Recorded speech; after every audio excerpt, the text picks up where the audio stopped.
Now I am making an opinion video about what I learned in ENCS 33, lecture number 12. Coral reefs are very close to me because I grew up in an island where is far from cities, and I love diving and swimming in the sea. I am also involved by working in the sea.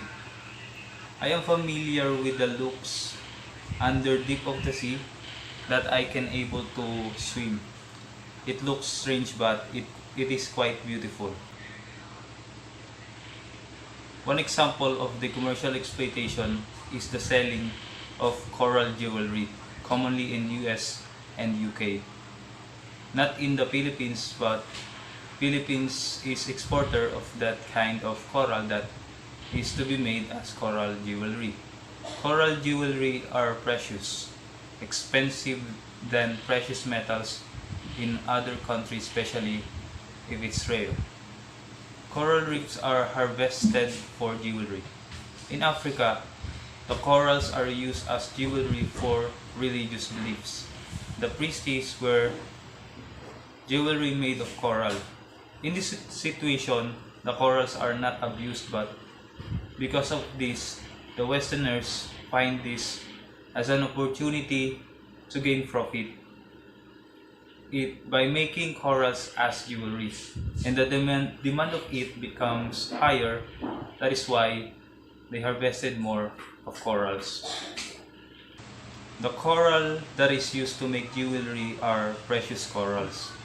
These are corals in high-end jewelry and decoration.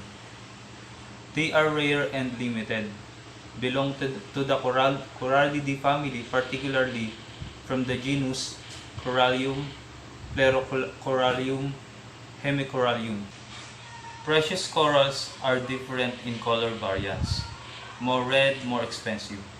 Next, the pink, sometimes salmon colored and often white varieties with porcelain-like luster after polishing. Corallium japonicum or Aka, Moro, or oxblood coral is the most expensive of all the precious corals. It is dark red to very dark red corals with lengthwise white interior, which live at depths of 80 to 300 in Japan. Corals also have varieties. They are different in colors. They have like DNA testing to determine if it's not fake or it is a precious one. Corals are porous materials. They absorb colors. The facts about coral reefs. Coral reefs are the largest living thing on Earth. Coral are living organism. This is the portion of coral reefs that is alive. Coral release calcium carbonate that will cover them, become their exoskeleton, and it become larger and larger, and after the coral die inside and the coral reefs is made. It is built by calcium carbonate that the coral reefs release. Coral reefs are united, that is why it is the largest living thing on Earth. Cover less than 1% of the Earth's surface. Corals are not plants, they are animals. They need sunlight to grow.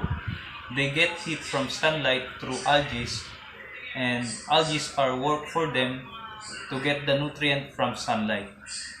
Coral have two kinds, the soft corals and the hard corals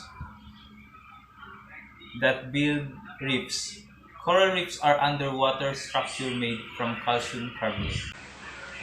Corals, in terms of sexual reproduction, a single coral have both that what we call the male gonads that release sperms and female gonads that release eggs. Eggs and sperms will release outside, and they combine and they form into a planula larva. Planula larva will develop into developing polyp and start to release calcium carbonate and build hard surface. Next, it will become mature polyp. Coral also reproduce by asexual reproduction.